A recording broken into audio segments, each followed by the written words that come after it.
Hey Garage Fabbers, you're not gonna believe this, but today we're working on the Mighty Max.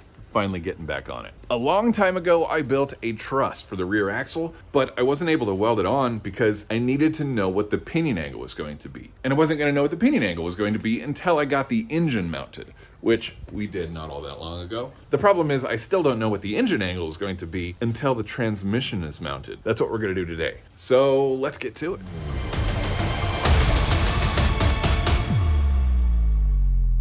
The transmission is already installed, and the tail shaft is just resting on the transmission crossmember that the previous builder made. In order to get the transmission off the crossmember, I quickly slapped together the stand with just a piece of square tubing, a couple nuts, and some threaded rod.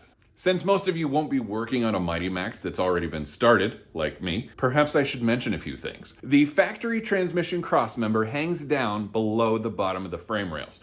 If you're bagging your Mighty Max and you want to lay your frame rails on the ground, anything that hangs down below, it's got to go. You've got to remove it or preferably replace it. Luckily, the Mighty Max transmission crossmember is one of the easiest things to replace, since a piece of 2-inch square tubing will fit perfectly between the factory brackets of the factory crossmember. The difference, though, is you'll be welding your crossmember in, since the factory crossmember bolts in from the bottom to the bottom of the frame rails. Once again, you can't have anything on the bottom of your frame rails. The previous builder used 2-inch square tubing with 1/4-inch wall.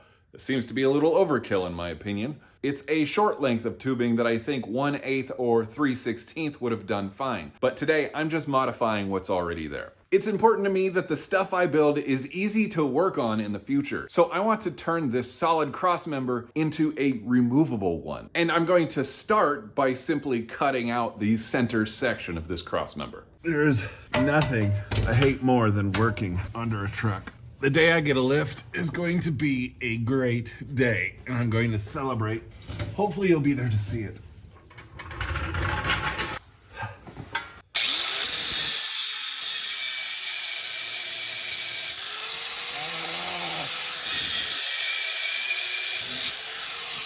I love getting sparks in my nose, on my head, in my mouth. Yes, I realize I should be wearing a face guard. Yes, I have one. No, they don't fit under a tiny little space like this. So, bite me. So here's what I'm concerned with at the moment. When you're cutting through something like this, in between something else, a lot of times there's inward pressure. I don't know why there would be on the frame rails, but I will not be using a cutoff wheel, because what happens is when you cut through, it can clamp down on the blade and cause problems with the blade and maybe hurt yourself. Still might happen with the Sawzall, but I think it's less of a concern, because then it'll just hurt.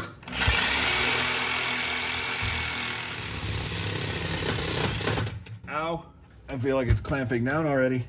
I can't even get the blade out. Oh boy. Oh.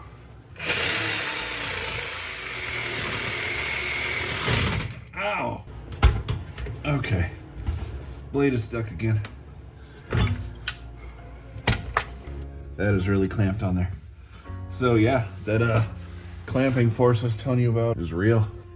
Oh, yeah, buddy. I got almost all the way through it, so. All right, there it is. Now time to move on to phase 2.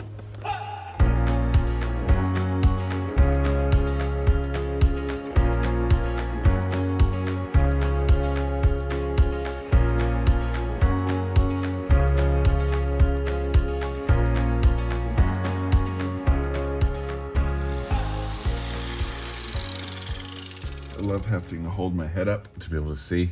Somebody needs to create some kind of cool little headrest just for this. So even though I used a square when I cut this, looking at the piece on the bench, it was really uneven, and it was still just a really tight fit in between the left and the right sides. So I'm just trimming it down a little bit, straightening them out just out of pride, and making a little bit more room so that it freely moves into its spot. And it's not perfect, but I think I'm gonna call it good. After a couple more seconds of neck pain.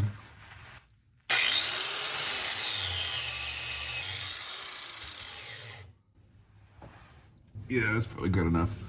As long as the piece fits nicely. There we go. I'm gonna put some tabs on here, and this piece is actually going to slip up and bolt on right here. Today might be another win for the organized hoarder in me. Oh, by the way, I just made this. It took me like 5 minutes. It's the bottom of a pair of old pants. I was tired of getting sparks on the scalp, so actually, wait a minute.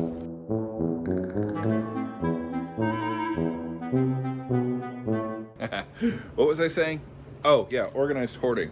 What I want to do with this crossmember is just add some tabs on here, and there's going to be 2 bolt holes that hold it to the frame. It's very similar to how Toyota does a lot of their trucks. And again, I was saving some stuff. I'm not really sure why. I have a bunch of these. Then I am simply going to weld on to the front and back of this tube on both sides, and I will drill a second hole. There will be 2 bolts that hold it, and then on the other side, it's just going to be welded. These just came on my fixture table, which honestly I still haven't used, but when it came out of the package, it had these bolted onto the fixture table because these slats were loose. I actually had to weld those on, but it had 8 of these guys, which are really cool. They're like laser cut, and I just couldn't throw them away.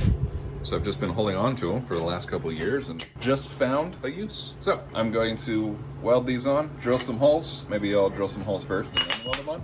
And drill some holes in the truck and bolt it on, and then we'll figure out the transmission now.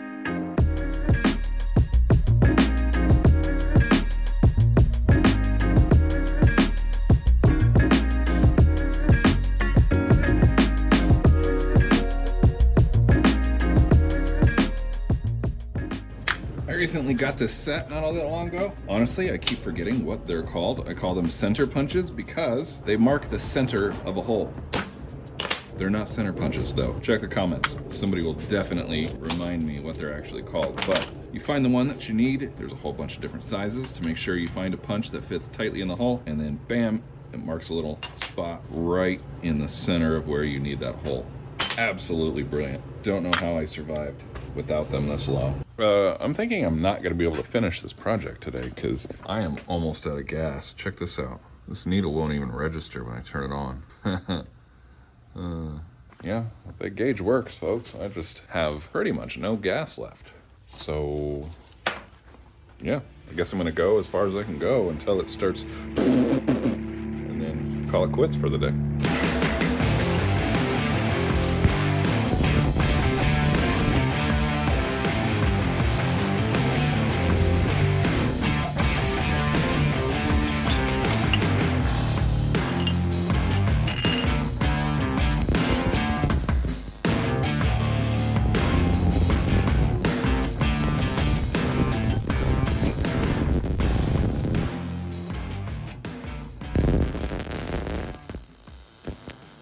Well, I'm amazed I got this far with the amount of gas that I have. So the crossmember is pretty much done, and it is still very hot. I should be able to at least get it installed, but I do need to build the trans mount on the side of it, and we're really pushing it as far as the gas goes, because I didn't have any to begin with, and now I have even less. Nothing.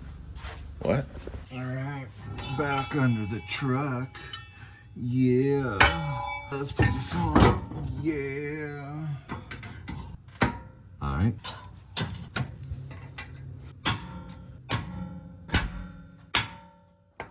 Looking good so far. I'm just gonna drill these 2 inner holes so I can put some bolts in there, and then I'll drill the outer holes. I got some new drill bits that make drilling by hand a breeze. A few of you asked what they were. I'll leave a link in the description. They're Astro drill bits. They have a stepped tip. So far, they are incredible, but I haven't been using them for very long, so I can't give you a proper review right now. I can tell you that they are amazing out of the package. They drill super fast, and since they're stepped, they don't walk around when you try to start drilling a hole. So it makes drilling by hand super easy, but since they're new, they work great. But I normally sharpen drill bits, and I don't know how these can be sharpened. I don't know if I have to bring them somewhere to be sharpened, or if I can just buy singular drill bits when they get dull. So you're gonna have to wait for a full review on that one, but right out of the package, incredible.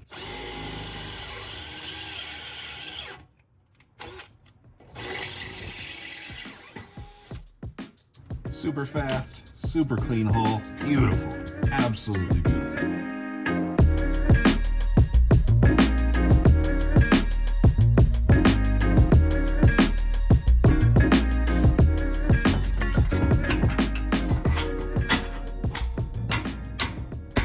These bolts also came with that fixture table. Free bolts, that's pretty cool. Definitely save those. I am not going to be using these bolts though. I'll be using this size, but I think I would like to grab some grade 8 bolts. I'm not sure what these bolts are rated at. They couldn't be expensive because they basically just use them for shipping and helping you assemble the table. I think they expect you to just throw them away or put them in a tool bin like I did. But they're gonna work great for mocking this up. So I just gotta drill these 2 holes. And as far as the install goes, that's done. And then we're just gonna have to figure out how to build a bracket for the trans mount.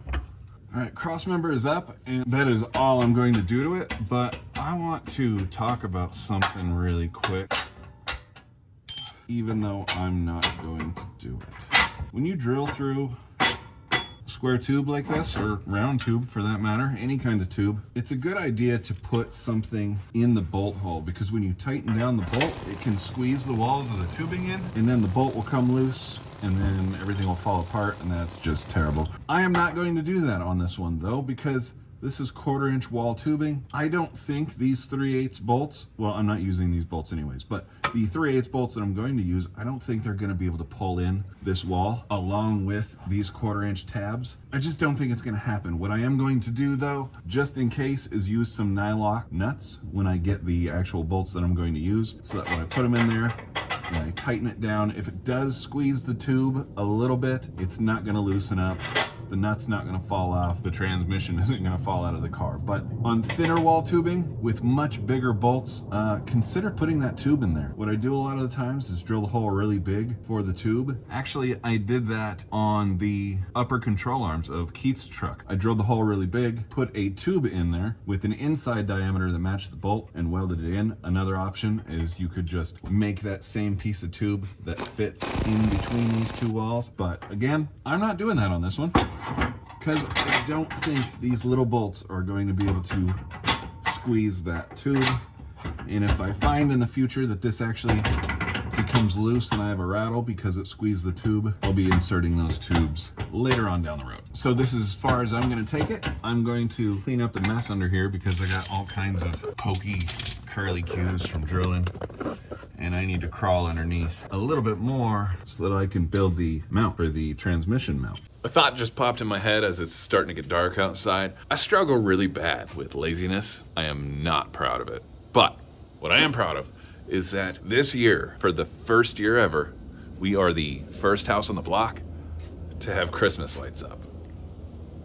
Yeah, buddy. All right, I got the trans mount bolted up to the trans. It's ready to go. All that's left is building the bracket. I think I'm gonna do this in steps. I'm gonna start with just a plate that welds on to the cross member and bolts onto the mount. That's not going to be strong enough to hold it up, so I'm going to have to build some support brackets or gussets, if you will. But I think I'm going to start with the plate, get the plate the right size, and then we'll worry about the gussets rather than trying to do it all at once. So all I'm going to do right now is figure out the distance between the holes in the mount and the cross member, and that is 2 7/8. Check both sides. Yeah, 2 7/8. First thing I'm gonna do is build a plate that puts the holes 2 7/8 inches away from the cross member and weld it on if my gas will let me.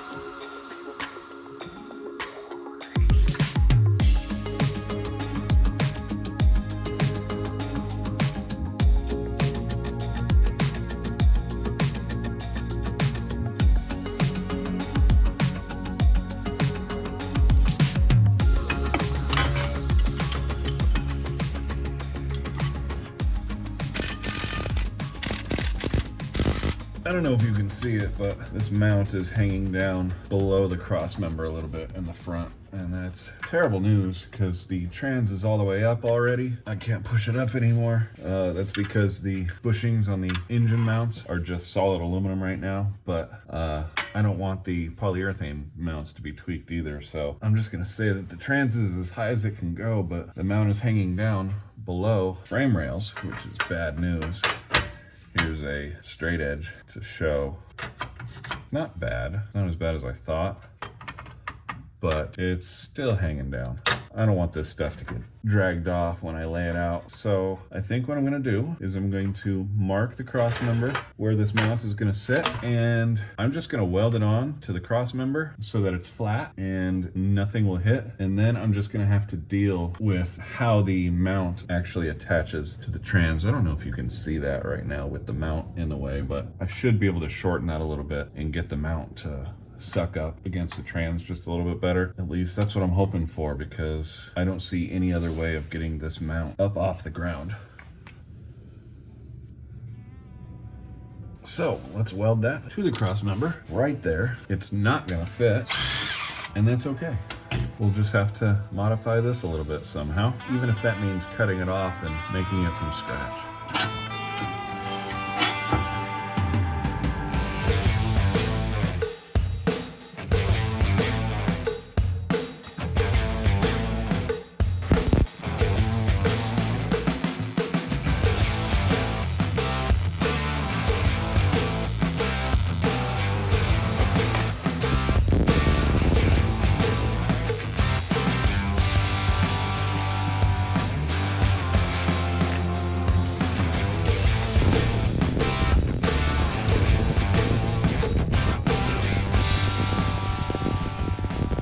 I don't know how this welder is still going with absolutely no welding gas, but I'm certainly not complaining. All I have left is some gussets that's gonna go diagonally right there and all the way up to the top of the cross member, and this thing's done. Oh, no, I gotta move these holes still, but other than that, that's done.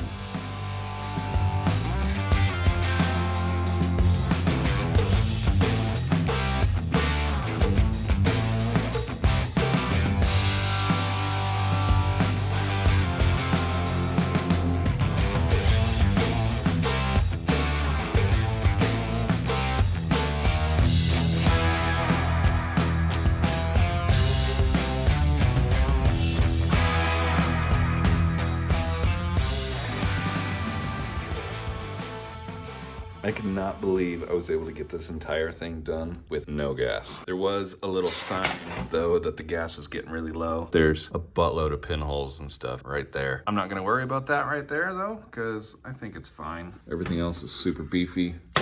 It's just a gusset, right? Right? I don't want to grind it out and redo it. So it's bedtime for me. Tomorrow, all I gotta do is relocate these holes down a little bit and see if I can bolt everything up. But that's tomorrow, so see you then. Hey, it's tomorrow. Today, I ran to the hardware store and got some grade 8 bolts to replace those temporary ones. And I re-drilled the holes in the mount. See, these two holes were not there before. I expect to have to trim this off, but I did this at work and I wanna see how close it is to bolting up before I cut anything. It might not even work at all. I might still have to cut this whole thing off and start from scratch. So let's do that. All right, so this V shape actually serves a purpose. I wasn't sure. It clears this little ridge that's on the bottom of the transmission. So I'm already almost to those holes, but I'm just gonna have to trim off a little bit and I'm gonna remake this V, at least somewhat. Now, it probably doesn't need to be nearly as big. I can get one in there, and the second one is really close.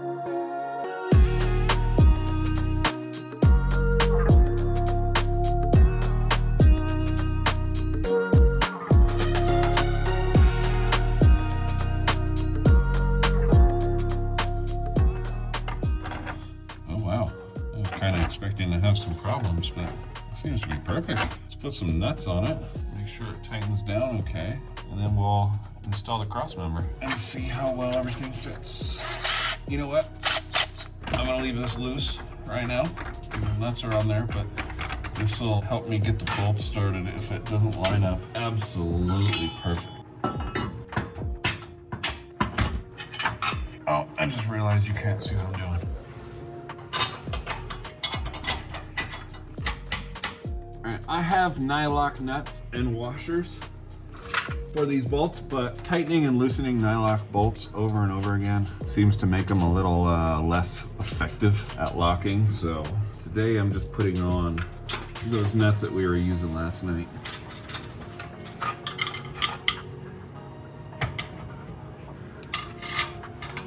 Leaving those mounts loose was definitely the right call there so that I can move it around and get them started.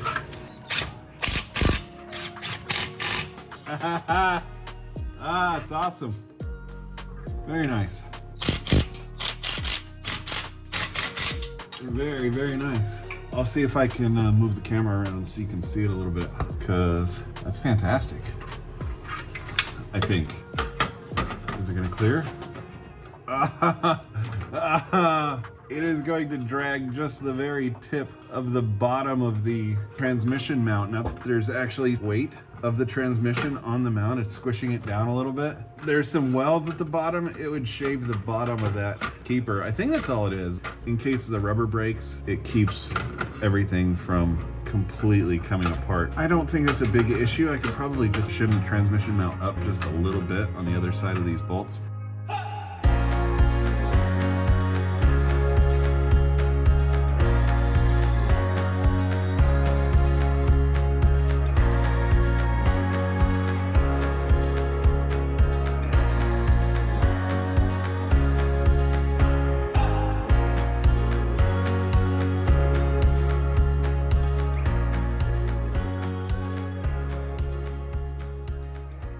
Now that the transmission is officially mounted, let's measure the angle of the engine so that we can finally figure out what the pinion angle is going to be. The best place to find the angle of the transmission is at the front of the engine. Weird, huh? My official engine and transmission angle is at 6.2. That is the number I need to determine my pinion angle.